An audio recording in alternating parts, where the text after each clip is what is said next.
Assalamualaikum warahmatullahi wabarakatuh. Teman-teman, ketemu lagi bersama saya Bu Fida. Pada episode yang lalu saya sudah menampilkan pertanyaan dari seorang DJ kondang pada masanya, DJ Bone. Dan kali ini lagi masih seputaran DJ ini.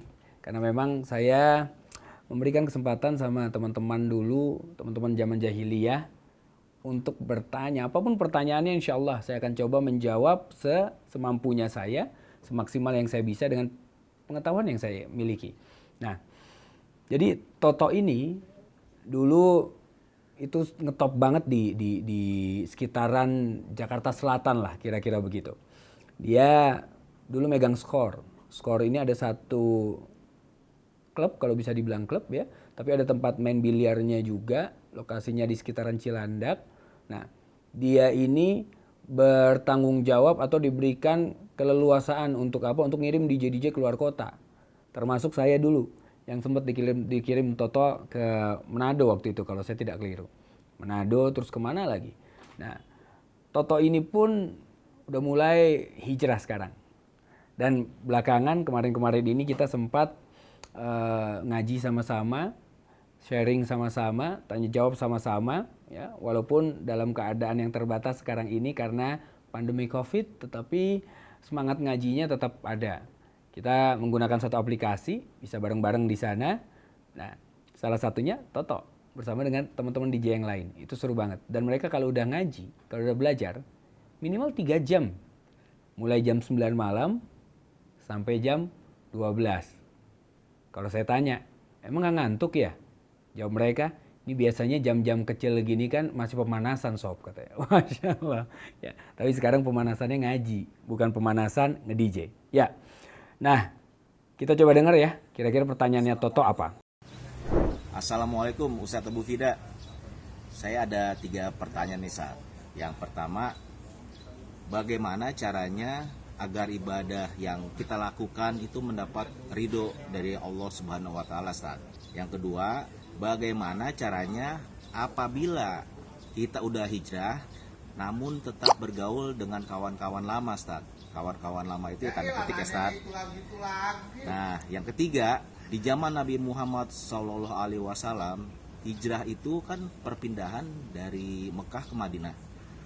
Nah, kenapa saat ini hijrah selalu diartikan dengan perubahan seseorang menjadi lebih baik atau lebih dekat lagi kepada Allah Subhanahu wa Ta'ala, Ustaz?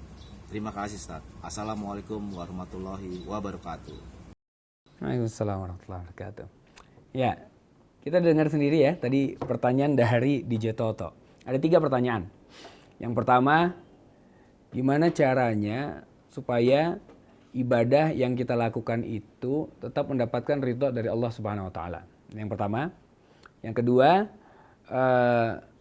pada saat seseorang sudah hijrah tapi masih bergaul sama teman-teman lamanya, itu gimana itu? Ya, boleh atau tidak, mungkin begitu ya, atau seperti apa? Dan yang ketiga, kemudian Toto menanyakan tadi, hijrah itu kenapa ya sekarang kok diartikan dengan perubahan dari tidak baik menjadi baik? Padahal dulu kan hijrah ini perpindahan Rasulullah SAW dari Mekah ke Madinah. Kenapa kemudian sekarang maknanya bisa berbeda? Baik, insya Allah kita jawab satu-satu. Yang pertama, yaitu Toto tadi nanya, gimana caranya supaya ibadah kita ini tetap mendapatkan ridha Allah Subhanahu Wa Taala. Ya, ibadah pada saat kita lakukan tentunya ada syarat-syaratnya. Ada syarat-syarat agar ibadah tersebut kemudian diterima oleh Allah. Apa saja? Tentunya yang pertama, ya, ibadah yang kita lakukan itu niatnya harus benar. Semata-mata karena Allah, bukan karena yang lain-lain. Bukan karena mau dipuji, bukan karena mau dilihat orang lain, bukan karena mau kemudian dia jadi terkenal dan lain-lain. Tapi karena Allah Subhanahu wa Ta'ala. Dia melakukan ibadah tersebut, dia hanya mengharapkan ridha Allah. Orang yang niatnya benar, maka dia akan mendapatkan sesuai dengan niatnya. Maka pada saat dia benar untuk mendapat ridha Allah, Allah akan berikan ridhanya kepada kita. Yang pertama. Yang kedua, harus sesuai dengan tuntunan yang diajarkan oleh Rasulullah SAW. Karena apa? Man amila amalan laisa alaihi amruna fahuwa radun. Amal yang kemudian tidak ada tuntunannya yang kita kerjakan, yang mana amal ini tidak ada tuntunannya dari Rasulullah SAW, maka amalan tersebut tertolak. Kita capek-capek ngamalin, tapi ternyata Rasulullah tidak pernah mengajarkannya, para sahabat pun tidak pernah mencontohkannya.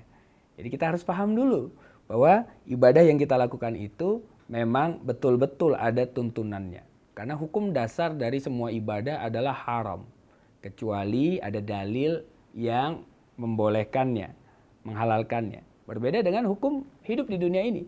Di dunia ini semua boleh, kecuali ada dalil yang mengharamkannya. Begitu ya. Yang ketiga adalah ikhlas. Ini penting ini. Dia sesuai tuntunan, yang pertama niat, yang kedua sesuai tuntunan, yang ketiga ikhlas. Wa ma umiru illa liya'budullaha mukhlisina lahuddin. Ini jelas sekali pesan Allah di dalam surat Al-Bayyinah itu. Bahwa kalau mau Allah terima, ya, semua amal-amal ibadah yang kita lakukan, pada saat kita melakukan perintah-perintah Allah dalam menegakkan agama ini, menjalankan ketaatan atau ibadah-ibadah di agama kita ini, maka harus ada keikhlasan di dalamnya. Ridha Allah tergantung dari tiga ini. Apakah niat kita benar, sesuai dengan tuntunan, yang ketiga ikhlas dalam menjalankan. Ini yang pertama. Yang kedua, tadi Toto bertanya mengenai perkara, saya mau jawab tentang hijrah dulu deh. Ya, tentang hijrah. Kenapa ya kok sekarang itu hijrah diartikan dengan perubahan dari buruk menjadi baik? Padahal dulu kan hijrah itu Rasulullah pindah dari Mekah ke Madinah. Baik. Hijrah dalam sejarah umat Islam itu ada dua kali. Yang pertama itu ke Habasyah. Habasyah ini Ethiopia. Ya, pada saat itu ke Habasyah karena apa? Karena Rasulullah SAW mengatakan kepada para sahabat, dulu itu orang tuh terancam pada saat memeluk agama Islam. Orang tidak mau menunjukkan dengan gamblang keimanannya kepada Allah. Karena apa? Karena situasinya belum memungkinkan. Dan Rasulullah menyarankan kalau seandainya ya para sahabat ini merasa terancam jiwanya, terancam kemudian keselamatannya, maka silahkan hijrah ke Habasyah. Kenapa Habasyah? Ethiopia sekarang itu karena di sana ada raja yang adil. Raja yang adil. Padahal waktu itu rajanya masih beragama Nasrani. Ya. Raja yang adil. Itu yang pertama. Yang kedua, baru hijrah dari Mekah ke Madinah. Apa perbedaan antara hijrah yang pertama dengan hijrah yang kedua? Perbedaannya, yang pertama itu saran dari Rasulullah SAW, sementara yang kedua itu adalah perintah Allah Subhanahu wa taala. Dan orang-orang beriman yang ikut hijrah dari Mekah ke Madinah saat itu betul-betul meninggalkan hartanya, nggak ada yang bawa apa-apa, bawa badan aja jalan ke Madinah karena ketaatan kepada Allah. Ada juga yang meninggalkan keluarganya karena mereka memilih untuk berbeda akidah, tapi dia tetap mentaati perintah Allah, ditinggalkan keluarganya, meninggalkan suaminya, meninggalkan istrinya, meninggalkan anak-anaknya. Karena apa? Ketaatan kepada Allah Subhanahu wa taala. Inilah kemudian ya yang menjadi makna bahwa apa? Pada saat seseorang meninggalkan apa-apa yang kemudian membuat dia bisa menjadi hamba-hamba yang tidak taat kepada Allah, apakah kemaksiatannya, apakah hartanya, apakah keluarganya yang bisa kemudian menyeret dia masuk ke dalam kemaksiatan, maka itu dimaknai dengan hijrah. Dia tinggalkan kebiasaan buruk dia tinggalkan hartanya, kembali kepada Allah Subhanahu wa taala. Karena apa? Semata-mata untuk membuktikan keimanannya.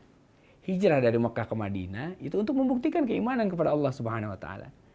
Dari kehidupan yang dulu kepada kehidupan yang sekarang. Ini makna yang hijrah, ya. Kemudian pertanyaan terakhir, yang tadinya nomor 2 sebetulnya ini, ya. Bagaimana kalau kita sudah hijrah tapi masih bergaul dengan teman-teman yang dulu, teman-teman masa jahiliyah kata Toto gitu. Salahnya di mana?